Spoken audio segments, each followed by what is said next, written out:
Hello, everybody, and welcome to the Maurice Brown Show. We have a special guest during our 5 o'clock edition, an actor who's been working nearly 20 years in film, television, and voiceover. Recent credits include Dynasty, 911, Sneaky Pete, MacGyver, and most recently in the hit faith-based series, The Chosen. Ladies and gentlemen, please welcome to the show, Matthew Jayson Cwern. What's up, Matt? How are you, buddy? Thank you. What an introduction. Man, it's great having you on the show, man. I'll tell you, we were talking before we went live. I was talking about how I saw you on The Chosen, which is a great series. Let me ask you something. By the way, did you ever envision or imagine that the show would take off in such popularity? You know, I didn't because, by the time I had auditioned for this show, I'd been in the business. So now, you're right, you just said it'd been 20 years, and thank you. It's been about 20 years. Then it was about 18 years. And, when you're in the business long enough, you start to just, you try not to keep all your eggs in one basket.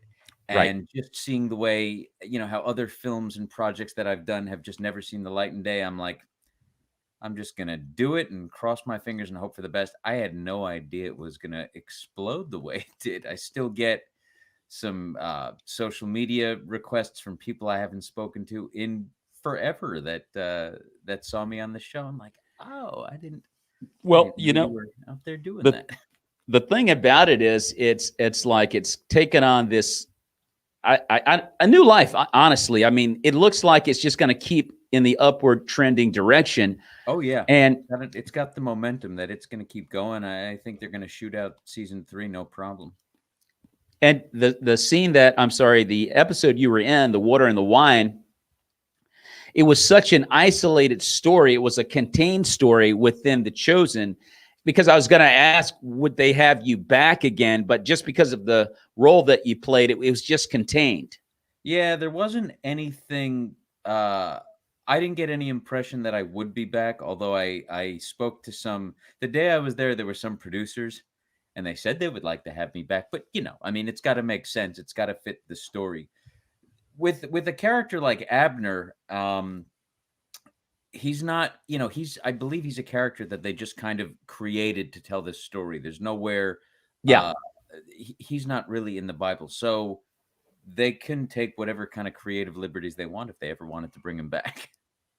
You know what, Matt, I didn't even think about the fact that character isn't in the Bible.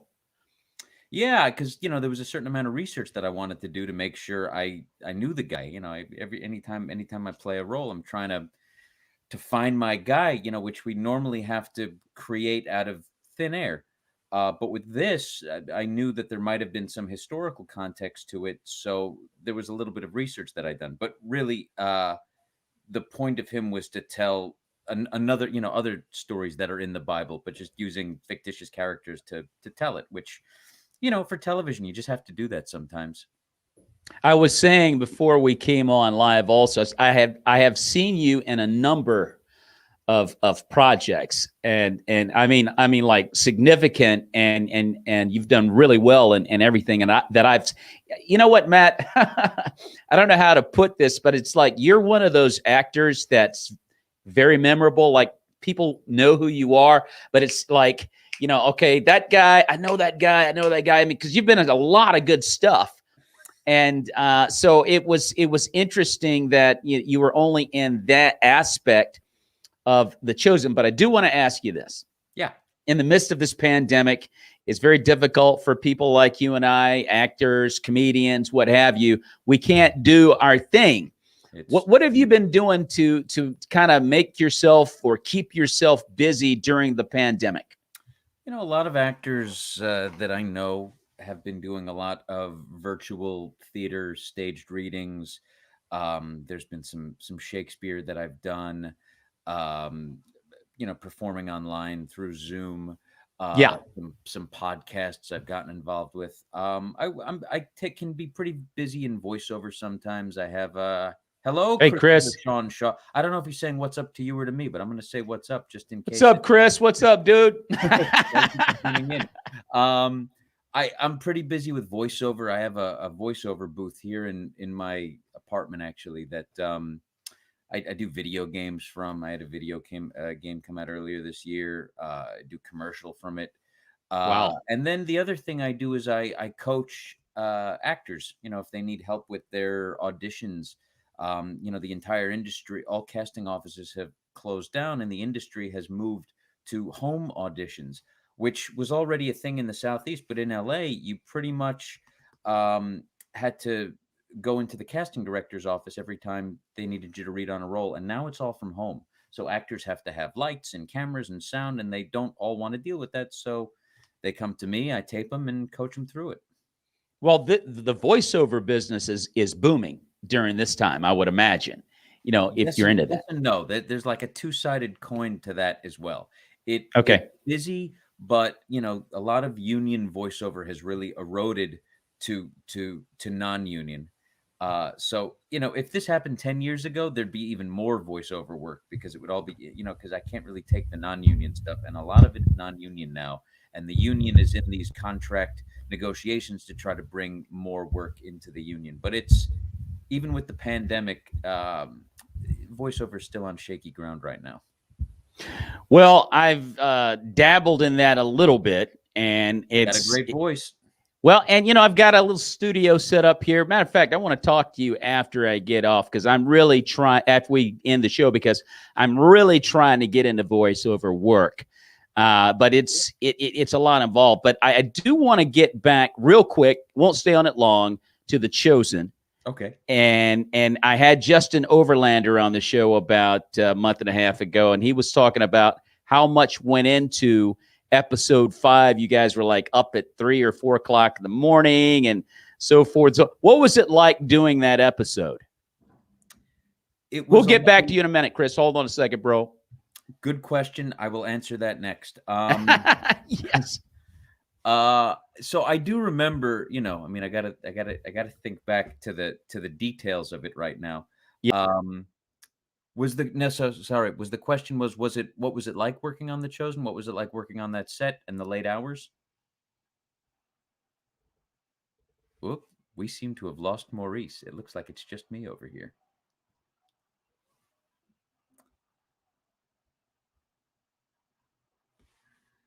Well, while I'm here, does anybody have any questions? I apologize for that. I apologize, That's Matt. okay. Please keep going, bro. I apologize.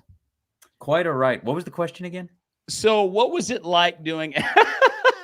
What was it like doing episode 5 with Justin Overlander? You guys stayed up to like 3 or 4 o'clock in the morning. It was a whole lot of stuff going on with that. He said it was a lot of fun, but a lot of work. It's a lot of, you know, night shoots are always tough. And because the wedding scene took place at night, we had to shoot at night. And that meant, you know, keeping some very, very, very late hours. It can tend to be exhausting, but you know, crafty, which is another word for like snacks, food services.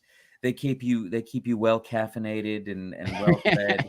Yeah. Um, everyone on The Chosen is one of the few sets I was on where it felt like a living, breathing organism.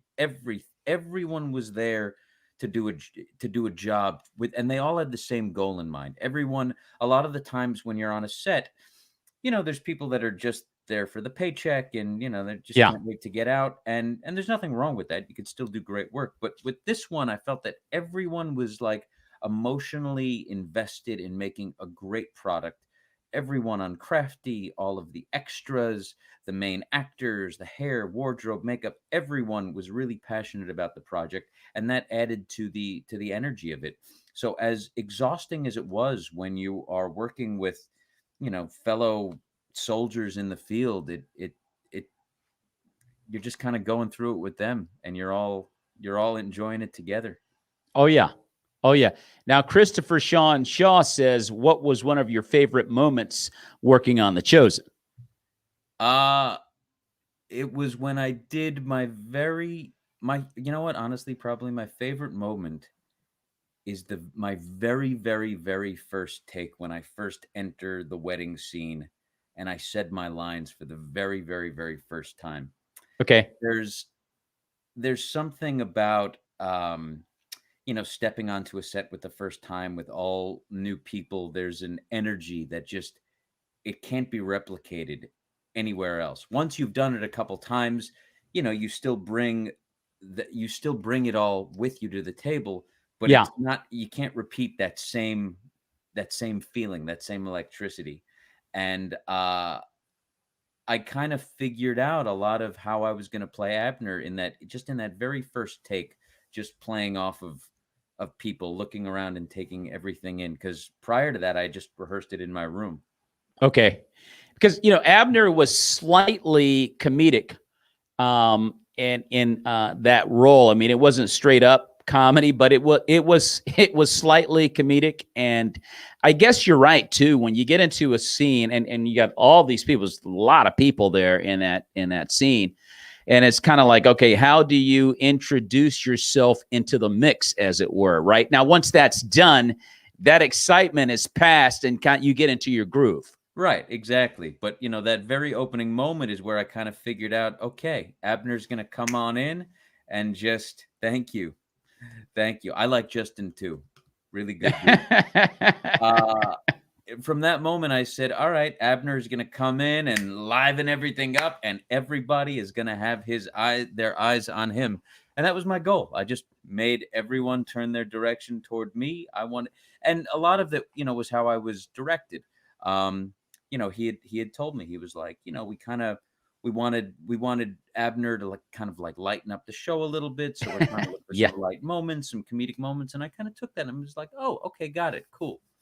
And it was good direction. You were able to pull off the effect of making yourself a likable, arrogant guy. Right. That was exactly it. Whenever I play a lot of unlikable characters, a lot of unsavory characters, and with Abner, I really wanted people to like him, even though on the exterior, he's not the nicest guy. Like, he doesn't really say the nicest things to Oliver and Leslie. I forgot their characters' names off the top. Oliver Ryan and Leslie Steele. He's not saying the nicest things to them. No. But I wanted the audience to be okay with that and be like, we love him anyway. He's hilarious.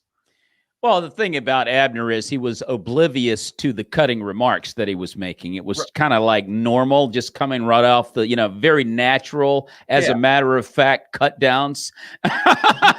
So it wasn't like you were premeditating to put anyone down. You were just kind of doing it, just very naturally. So it didn't seem as though it was so bad. Right. This is how Abner was raised. He wasn't taught any differently. And his wife, she just has learned to laugh and, oh, Abner.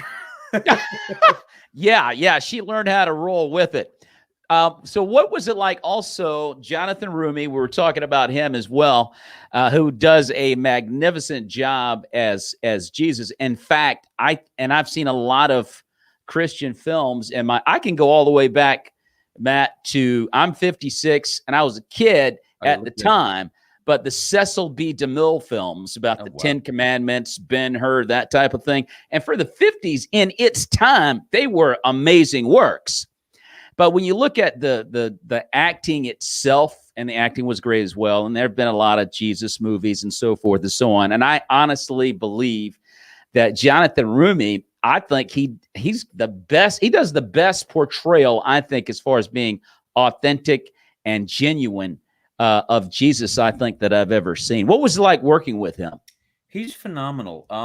Even though I didn't interact with him in any scenes. There's a scene where we're all dancing. So I'm dancing in my circle and he's dancing in his circle.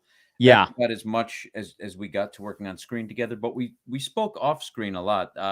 We have a mutual friend, a guy named Jay. And when Jay found out that I was going to Texas, he just texted me and Jonathan in a group chat. He's like, "Hey, Jonathan, Matt, Jonathan, you guys should meet. You're both actors in LA. Yeah. You're big foodies. We're both big foodies. You guys should talk." And so when I got to set, Jonathan was just very, very nice, very humble. he carries himself a lot like someone like you might think that Jesus might carry himself around. Just very giving. There's a very calm energy that he has. And the lead of a series, James Gandolfini, when he was doing Sopranos, he led from the top down. He showed up prepared. He knew all his lines, and every other actor followed suit. I worked Yeah. on NCIS with Mark.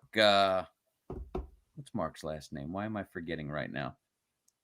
Mark Harmon. I was going to say Mark. Yeah, Mark Harmon. Yep. With Mark Harmon, and same thing. He leads from the top down. From the top down, there's a calm energy. There's a giving, very much a family vibe that he kind of passes down to the rest of the crew, and they follow. And Jonathan is very much like that. If your main actor is miserable, everyone else is going to be miserable too. And even though it was 4:00 in the morning and he'd been shooting for weeks and he was exhausted, he had a smile on his face, and we were having fun. Now, what about Dallas Jenkins? So, same thing. As soon as I got to set, they said, "Why don't you come down and meet Dallas?" And just really, really gracious, really he's really good with direction. He knows exactly what he wants. He doesn't over direct for the sake of over directing. He's got a clear vision. And he does a really good way of conveying that to the actors. There was this one time, because we'd been shooting a while, that Dallas saw me bending over because my lower back had been hurting for standing for a while, and he just came up to me. He goes, "Hey, you have one of those foam rollers at home?" I said, "I actually do." He goes, "Yeah, you need to roll out your hips." And I was like, "What?" He goes, I could tell your lower back's bothering you, right?" I was like, "Yeah." He goes, Yeah. Just really, or if you don't have a foam roller, really just with your fist, get in there really hard and rub them out." And, it was just a genuine concern for my well-being. And I was just, I was like, "Oh, thank you for the good," and it worked. He's a big fitness guy. Yeah. I don't know if you've met him in person, but he's very big, very muscular. You could tell the guy spends a lot of time in the weight room. Well, I know in having Justin Overlander on the show, he was telling me that he's just a tireless worker. Yeah. I mean, the guy just keeps going, doesn't take advice to slow down too well. Yeah, no, it's go, go, go. He has a great attitude about all of it. And yeah, I don't think I've ever seen him yawn once. I don't know where he gets his energy from. Now, you had that opportunity to be in The Chosen, but you've done a lot of things. And as I mentioned before we got started, as I was introducing you, you've been doing this for 20 years. And you've been in a lot of good stuff. I was telling you, I've seen you in a lot of things, and you've always been very good. How did you get started in acting, Matt? In New York, I was interested in getting in the, people want to get in the business. How do you get in the business? And I was an extra, in a couple of things just to see what a set was like. But the way I kind of got onto a set and started speaking was there was a show, little old show you may have heard of, called All My Children. Yeah. And they were looking for real EMTs, and I was in the fire department on Long Island as a medic, as an EMT. And television, especially soaps, who's shooting a full episode every day, there's no time to train an actor on how to use medical equipment, on how to hold things, on how to use a stretcher. So they like to hire real ones that are good enough that they can say lines and appear as though they're they're genuinely coming from a paramedic. So exactly, All My Children found out that I was a paramedic and I auditioned for something. They started calling me back a lot, and before I knew it, I had worked on all the soap operas in New York. And then when I came to LA, I had already had 4 soap credits under my belt, and that was enough to kind of give me a little bit of a push. That's interesting, dude. I actually was a school teacher for 6 years. I used to work primarily with emotionally disturbed teens. Oh, wow. And it's interesting. Our starts are similar as it regards to teaching for me, because I started out as a sub, And you're talking about emotionally disturbed teens. Most subs don't come back. Yeah, I mean, 'cause So there are kids like the way I was, where we weren't very kind to the substitute teachers. no, no, and I kept coming back. I didn't, have a problem. I got along with the kids pretty good, so they hired me permanently because nobody else would come back. So, it's not quite the same as your story, but That's a somewhat good similar. metaphor for life, though. Yes, that's very true. Christopher Sean Shaw. I did gobs of extra work when I lived in Southern Cal. And you know what? That's what it comes down to, Matt. If you're willing to do the extra stuff, you're right. I mean, if you're willing to do the hard stuff, the menial stuff that nobody wants to do, it usually gets you, into a position where you actually start experiencing some good things. Just be willing to do the hard stuff. Yeah, just be willing to jump in when you're brand new. You should be. Philip. I always go back to Philip Seymour Hoffman. When he died, they were airing different clips and interviews of him, and one of them, uh, he was being interviewed somewhere, and an actor or reporter had asked him, What advice do you give to new actors coming to LA for the first time?" Yeah. And you could say this for any major city, but you need to be acting all the time. You need to be, as many people can see you in something is how much you should be doing it. It doesn't matter if it's student films, if it's a radio play, an independent film. You just got to be putting your stuff out there all the time, and at some point you got to hope that the right people will see it, people with more power that could hire you on something bigger. And there's a lot of pain involved, particularly in comedy. It's called bombing. But but it's like you have to get up there, and dude, you're just gonna have to accept it. It's part of the game, and you're not gonna get better unless you're willing to experience all of that stuff. And acting, same deal. Rejection, not winning an audition, one after another, and it's like, man, when is this thing gonna break for me? You just got to Right. keep plodding along. Right. And that's really, and I'm going to jump down to this question. But I was going to save it for later, but since we're on the subject, I mean, have you ever had an experience after 20 years where you had a crossroads experience? Like, you know what? I don't know if I want to keep doing this. I've had quite a few, and I'm Okay. actually I'm going through that right now. In honesty, in all honesty, yeah, Chris relates.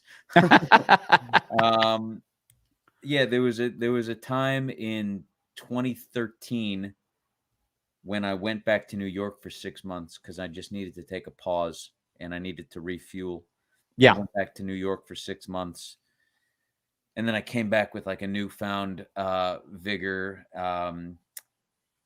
And from 2015 until last year, my career was going really, really, really well. And then now, it's been the last thing I did was Dynasty, and I left Atlanta the first week of April to fly back to LA after that was wrapped. So it's been over a year since I've been on any sort of professional set. And after a year, it leaves you wondering, do I still want to be doing this?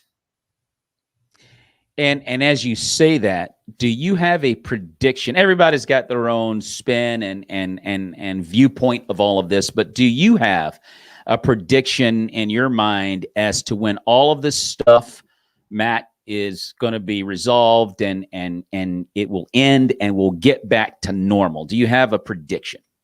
I don't think we're going to get back to normal anytime soon, but uh I think by the end of the summer, for sure, there's going to be even more things that are filming. COVID precautions, unfortunately, are just they're not going to be able to go away. So I Yeah. think for you're just like you're going to have vaccinations required to travel. I think we're going to get to a point where vaccinations are going to be required to come back to work. They're still going to be taking COVID precautions. Um, they're probably going to be scaling down the guest cast, because they don't want as many actors on set. I think all that stuff is still going to happen, but a lot of things that aren't filming right now, I think are going to start filming again. I don't think that we're going to be going back to in-person auditions anytime soon. I think that is here to stay, either permanently or for a while. But I'd say late summer is when we're going to start to see a big improvement, I think. Yes, and I hope you're correct. I'm ready to get back to it. I mean, it's you said something very interesting about repetition and continuing to work, and even if it's on a low level, i.e., a student film, whatever, just keep doing things. Yeah. And as a and I had an opportunity to be in the film Love Different in 2016 with Anthony Hackett and Tommy Ford. Tommy Ford was on the TV show Martin from the 90s. You're kind of young. You may not remember that show, but it was a really good comedy. And I was in that film. Which actor? Yeah, Martin, the TV show Martin. Yeah, I remember the show. Which one was Tommy Ford? He was the guy he was the tall dude that never had a job. Right. Yeah. Okay, I remember him. Right. It was Tom and Cole. Yeah. right. So I'm in the film with this guy, man. It was my first audition. I won it. I'm like, man, I can't believe this. And I was a bad guy. Like you're used to playing, but I got the chance to be the bad guy, and it was all good. And then I won another audition. And then guess what? I wasn't winning anymore. That's I think that's the hardest part, because there's people that never book any auditions, and at some point they're like, well, I can't book anything, so I can just leave and go on and do something else. They get to a point, or they're just going to keep slugging away. But when you do start booking some, and then you're not anymore, it's like living the good life, and then you're back to living in your basement, and all you could think about is trying to get back to living the good life again. And it's tough. People don't know you exist if they don't know you exist, and people don't know your work if they don't see your work. Uh-oh, I love it, Chris. That's exactly right. That's a great point. And even in this world of comedy, it's like, now I'm doing stuff on Zoom. I'm doing comedy shows on Zoom just to, to keep it moving, to keep some kind of rhythm, Of course. If the pandemic happened 10 years ago, we wouldn't have been able to communicate in the way that we can now, or perform in the way we can, because the technology wasn't good enough. So now I have friends in Turkey, the UK, Switzerland, Canada. I mean, dude, it's kind of cool when you look at it in that way. Yeah, it really is.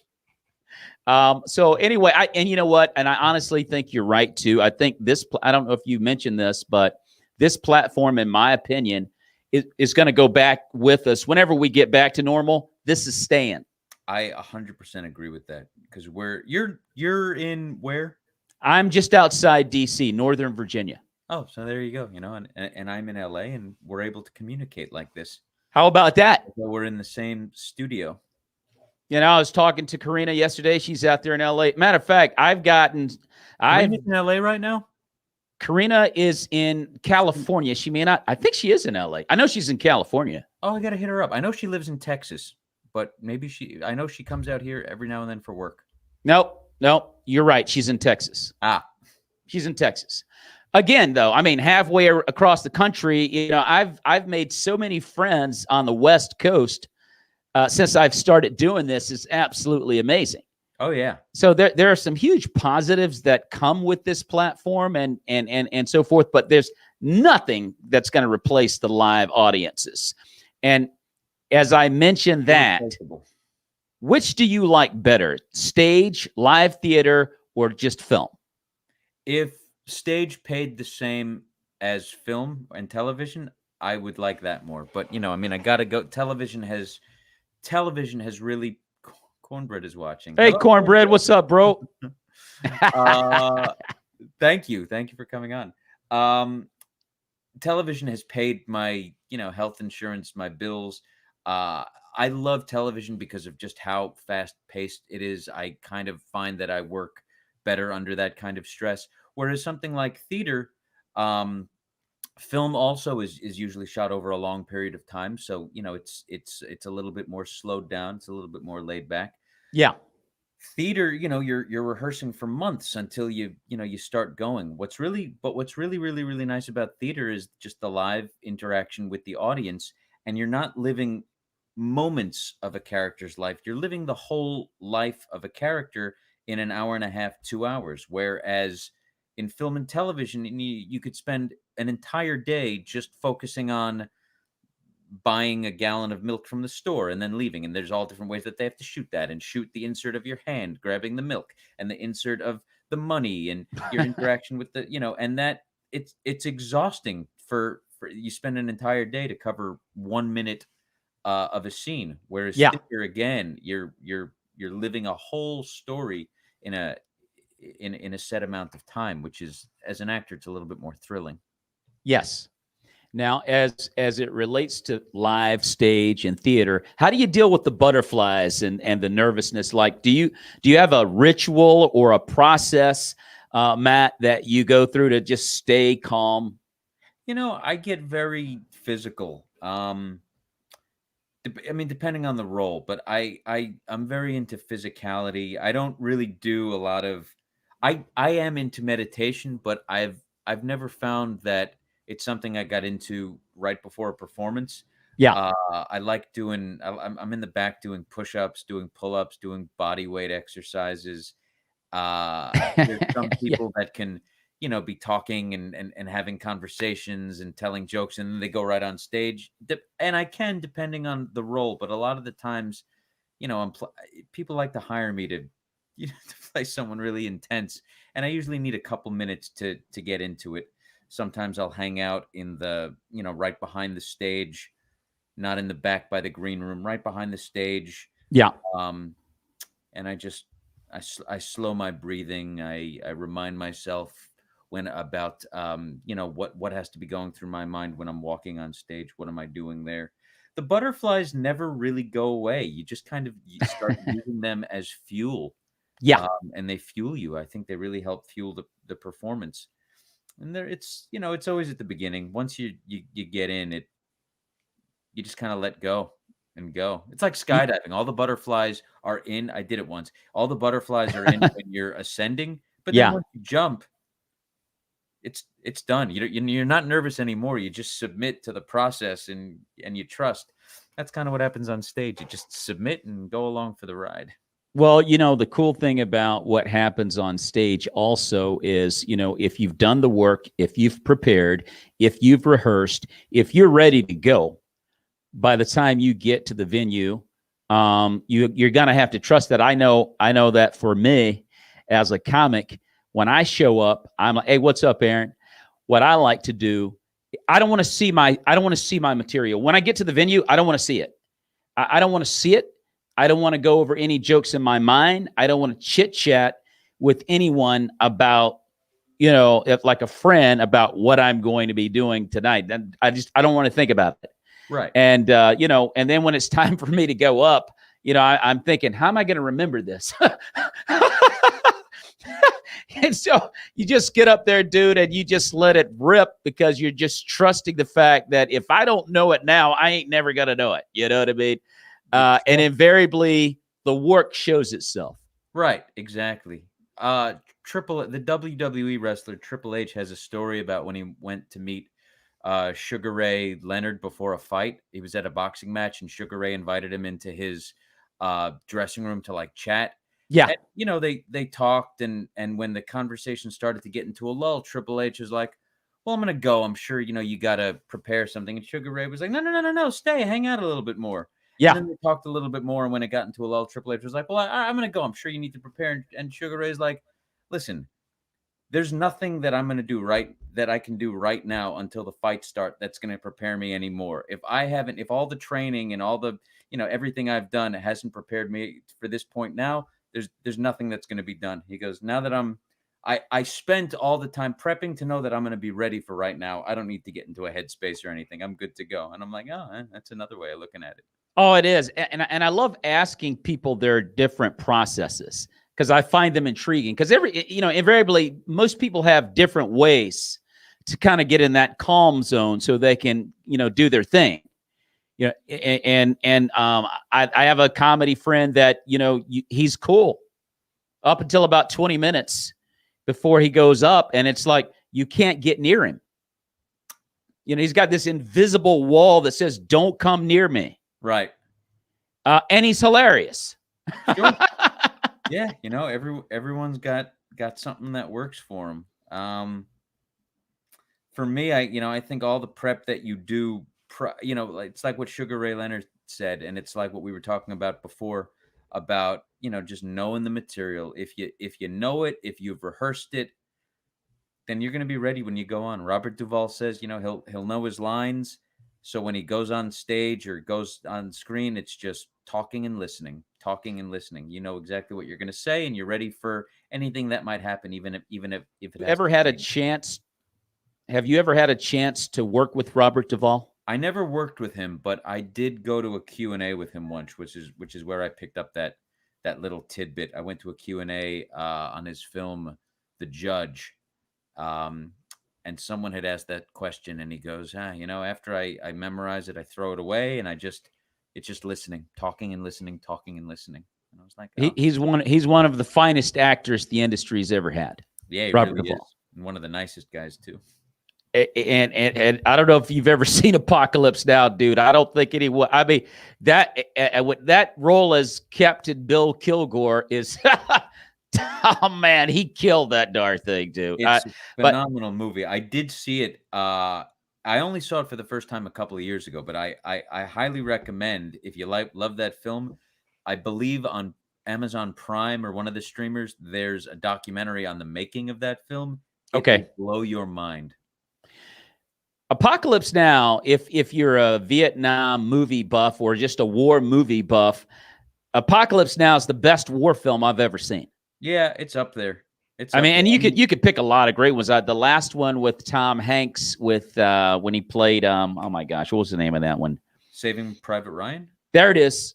Awesome film. Yeah, that's a great one too. That one actually, because it's on Netflix or one of the streamers right now. I thought about revisiting again because I have not seen since it came out, and there's a lot of young actors that became very, very, very famous after that movie. They did, but that one's intense. That one's intense, very violent. I like war films that are violent because war is violent, and you really you shouldn't tone that down. You got to portray it as ugly as it really was. Well, there's a dark poetry to it. Yeah. And I don't subject my wife to too many of these kind of films. Every now and then, I'll say, "Babe, come on, let's see this one." But I don't usually do that because women don't identify with that kind of poetry. I don't think. You know what I mean? They kind of like it, but I don't really like it. Anyway, long story short, that's what it is about war films. It's a dark poetry, and Saving Private Ryan, definitely one of them. There's Hacksaw Ridge Hacksaw Ridge, Chris, was definitely a great film. Big Red 1, Thin Red Line. I could go on and on. But you mentioned Robert Duvall. I didn't know if you'd ever had a chance to meet him. Great guy. Great guy. Met him once. Haven't worked with him. So when you're doing retakes, he's a vet too, I believe. I'm sorry, what was that? He's a vet too, I believe. I believe he served in the Marines. The way he played Bill Kilgore in Apocalypse Now, I could absolutely believe it. Oh yeah. I mean, oh my gosh, did he ever nail that? That was just that's such a great film. Let me ask you something about doing retakes, Matt. It's like you get it, and I had this experience in Love Different for different reasons because I'm in there. I'm like, okay, I'm around these guys. There's an Oscar-nominated person here. There's Tommy Ford here, and I'm a newbie, and I'm a bad guy with a lot of verbiage. The only thing I'm thinking is, don't mess this up. Right. Don't be the reason that we have to do a retake. Right. That's all I'm thinking. Sure. And then, Matt, I nailed the darn thing. I was like, yeah. And then they go, all right, let's do it again from this angle. I'm going, what? I got to do that again? That's the most feedback you're usually going to get. The difference between live theater and when you're shooting a movie is that in live theater, you'll get applause, you'll get a laugh. Whereas on a TV set or something, they'll just say, great, okay, now let's go for this shot, or now let's turn it around. And yeah. Not to mention, there's going to be someone invariably that will mess their lineup, and we'll have to shoot it again for that reason too. Yeah, sure, that it happens plenty, but you never want to be the reason that they have to do it again. And I think having those nerves, having that pressure on you, I think that will command you, a lot of actors, to just nail the performance. Some of them, there was a story on. They say that Kiefer Sutherland, he shows up to set more prepared than anyone else, knows everyone else's lines. And on 24, it was it's a very intense set. But there was a story. I don't know if it's true, but there was a story where someone who was playing a doctor or a nurse, they just kept messing up a take, and Kiefer Sutherland's like, I can't work like this. We got to bring in another actor in. Oh no. And Oh wow. it's 24. Every single scene, it's about saving the world. Something that happens has to, that you save the stakes is that the world is at stake. The world will be destroyed, and Kiefer Sutherland brings those stakes to every scene. And if actors aren't there, then you gotta Matt, bring a new one. now, Matt, in my brief stint and experience in film, I have seen where an actor will let something get in their head and like they just can't get that line right.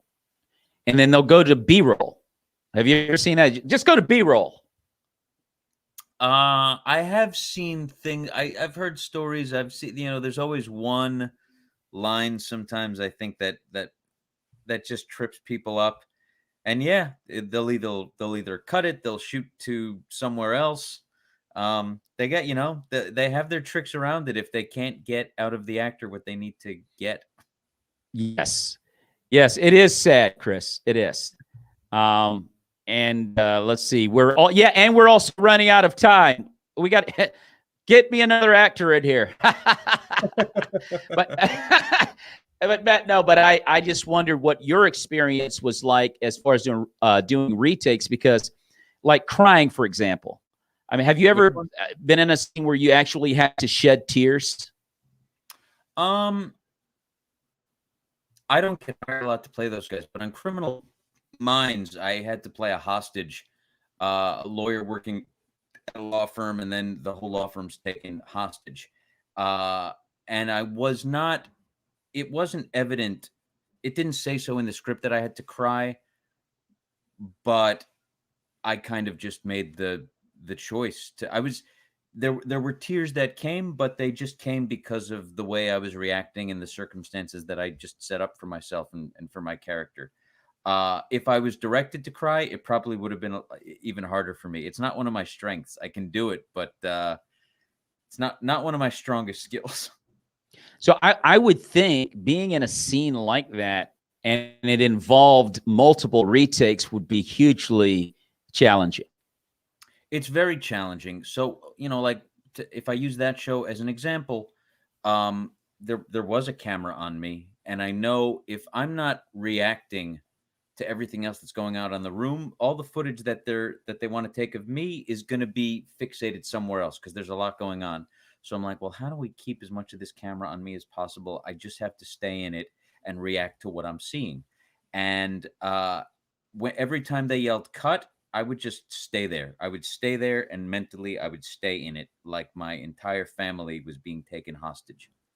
Yeah. And then as soon as they yelled action, I was already in it. I didn't stop and make jokes and go get coffee. I just kind of stayed there in the zone. And one of the actors, actor named Zach, in the next scene, they, the terrorists was taking him out to shoot him in the head, and I had to react, to that, and it was tears, and it was just me. I didn't know Zach, so I couldn't react strongly to Zach getting shot. But I imagine if Zach was my brother, and my brother was being led out to the conference room and shot, and I was, and that's what I was reacting to. And then when you watch the episode, they cut to me freaking out and crying over this. I was like, okay, good, I did my job. And when you think about getting your head space there, Daniel Day-Lewis comes to mind. I've heard that Daniel Day-Lewis will, from the beginning to the end of the project, will stay in character, whether he's on set or not. He's that character until the film is done. Have you ever heard that story? Oh yeah, I know he's like, I know like Robert Downey Jr. in what was that? What was that movie with Ben Stiller where he plays the black guy? Oh my gosh, it's a war movie, right? Tropical Thunder. Robert Downey Jr. in Tropical Thunder, when he said that line, I stay in character till the DVD commentary, something like that. I think that was like Yeah. a nod to Daniel Day-Lewis, and how his process is. Daniel Day-Lewis stays in character before production even begins. He spends months, so up to a year even, figuring out who the character is. Charlize Theron said in Gangs of New York, she never met him. She never met Daniel Day-Lewis until like the cast party at the end after they wrapped. She goes, the Amazing. entire shoot, she only knew Bill the Butcher. Wow. And what does that mean? That means when the camera went off, he wasn't going, to crafty and making small talk. He would sit there sharpening his knives, just looking like Yeah. a creep, Oh my sharpening his gosh. knives. And when they called him back to set, right back to set. And that's how he works. And people laugh at it, but you can't take away from the fact that he's brilliant in everything he does. He is brilliant. He is brilliant. I think of Heath Ledger, who played the Joker in Dark Knight. Yeah. Heath Ledger drank in that role so literally. I would say that it wasn't. I don't think it was just strictly, in my opinion, him just becoming the Joker. Because he was using some side assistance there to help him stay in that character. Heath Ledger actually. I don't know if you saw the film with Michael Keaton and Jack Nicholson, the Batman back in the 80s, because I thought that Jack Nicholson, I still do. I still think Jack Nicholson was the best Joker I've ever seen. But Heath Ledger brought something extra to it. He brought an extra darkness to it. Yeah. Jack Nicholson brought what he, by the time Nicholson did that role, he was already established. There were also already certain signatures they had that, when people go see Nicholson in something, there's certain things that they expect. And he brings that into every role. And, this was a role for Heath Ledger. He wanted to make it different. He wanted to take it in a different direction. And he didn't lean so much into the Joker. He leaned into, okay, how mentally ill is this person that it got him to the point where he's putting on makeup. So Heath Ledger really leaned into the mental illness part of it, and got sucked. Some people say got sucked up into that a little bit. Listen, some actors have that style, and some, or I don't know, but Chris, I do agree with you on that. And it's a sad thing because he was a tremendous young actor. Heath Ledger was a tremendous young actor, and that is unfortunate that happened to him. But everyone has their own way of assuming a character or a role before they go in. We also find a very intriguing question to ask actors how they go about that. Now, look, Matt, we've talked a whole lot about The Chosen. I want to talk about some other stuff you were in, man, like Sneaky Pete. And you've gotten a lot of positive commentary for your role in this project. Tell us a little bit about Sneaky Pete. I originally auditioned for a real estate agent for that show. And when I went in, I saw a couple other actors that I know of different genders, 2 women that I knew, different ethnicity, different. And I'm like, okay, they're casting a wide net. And when I didn't hear back from Sneaky Pete, I thought I nailed it. I was discouraged. I was looking for a chance. I got to change my game. And so I went into the bathroom and I decided to shave my head. I'm like, this is going to be a new adventure for me. I'm going to shave my head, have a new start. And so I went into the bathroom. I shaved my head. Wow. I loved the way it looked. And then my manager called me and she goes, "Hey, Matthew, Sneaky Pete wants to see you again." And I was like, "They do?" Because I had already been a real estate agent and I had a full head of hair. And she was like, "Yeah, they do. It's for a different role, though." And I said, "Oh, okay." And when I get the breakdown for the different role, Uri, former Mossad agent, now works for the highest bidder. I was like, "Oh, all right. I already look like this guy." And Perfect. able to do accents. It's just something because I'm multi-ethnic. I studied up on different accents and stuff, and went in and nailed it. And what was only supposed to be shooting for a couple days, I ended up spending weeks on that set. It was so much fun because we were shooting at a time when there were active fires in LA. There were rainstorms. We were getting rained out. Um, One of the actors, Ricky Jay, who I was in a lot of my scenes were with, he died during filming. He Wow. died filming, and so they had to rewrite and reshoot how they were gonna do that. I'm one of the last people to have worked with Ricky Jay. Wow. Wow. That's unbelievable. That's very difficult Very experience there. difficult. A lot of fun, even though there was that tragedy. But I think the big thrill for that was being able to work with Margot Martindale and putting a gun in her face. And what's great about bad guys is bad guys always have the power up until the end where they don't have the power anymore. But Yeah. you Yeah. walk into that room and now these actors that I've been watching on TV and in films and stuff, now they have to be taking their orders from me, and that's always fun. Now, and you can see Sneaky Pete on Prime as Amazon Prime. Yeah, I was in the third and final season, but all three seasons are available. It's a good show. It's a lot of fun. Now, this has been a great convo, Matt, and I want to ask you before we get out of here if there's, well, actually, two more questions. In all of your years of acting and experiences, the ups and the downs and so forth, which we've kind of covered pretty well, what's the biggest thing that you've experienced during your time that might have been like a game changer for you that has actually made you a better actor? There were two big things that when I think about something like that. One is I interned at a casting office. There was a woman named Nan Dutton who cast the show CSI Miami, and when I interned there, I really learned a lot. I really learned about who the actors were that were booking roles, how their auditions differed from other actors. They came in, they were confident, they didn't have any questions.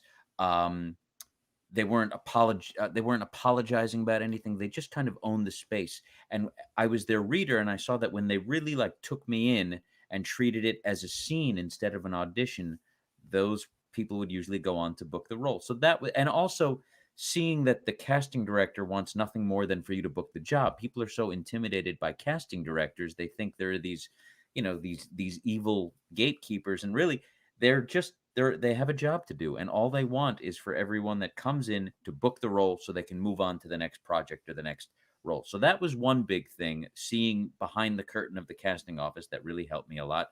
The other Mm-hmm. thing was I studied with a man named Stan Kirsch, um, who passed away last year, but he taught me how to audition properly, how how to break down a script in very little time, how to make very specific choices, how to use the camera and creating eye lines for different people and stuff. And a lot of what he taught me really helped me start booking jobs, uh, from 2015 on. And lastly, Matt, what advice can you leave with young, aspiring actors and actresses that are sitting around contemplating about maybe making this their life? What kind of advice do you have for those young folks? If they're young enough that they're still in high school, I hope they're doing all of the theater school plays that they can do, community theater. I think every young actor should work as hard as they can to get into the best college that they can get in, ideally. And, it's hard to get into these schools, but I think you should shoot for the stars, Yale, NYU, Juilliard. You get into any of those schools, you're going to have a lot more opportunities. And if you can't get into one of those schools, then whatever one of the best ones you can. Anyone can say that they're an actor. Anyone can go take a headshot and make a resume and say, "Hey, I'm an actor." But if you have a 4-year degree from a really good school, at least a casting director, a director, a producer, they're going to look at your resume and say, "Oh, this isn't just someone who's just claiming to be an actor. They actually went through a 4-year program. So they really are serious about it. They have a certain level of training." Yeah. Yeah. Um, I recommend that. And when you get out of school, just jump in and do as many things as you can until you figure out, throw as much spaghetti against the wall until some of it sticks. You know what? That's great advice, Matt, because I think that's what happens a lot of times in this industry in particular, since this is the subject we're discussing. I mean, you could probably say this about a lot of other things, but, you know, if you're going to talk to a young person, you know, they're wet behind the ears. They haven't really done anything. They haven't, you know, begun this voyage. They haven't started their maiden voyage yet. And you say, Right. look, this is what you need to do. You need to go to school. You need to do student films. You need to do the grunt work, whatever you need to do, but get accreditation. I mean, put some value to what it is you desire to do with a degree.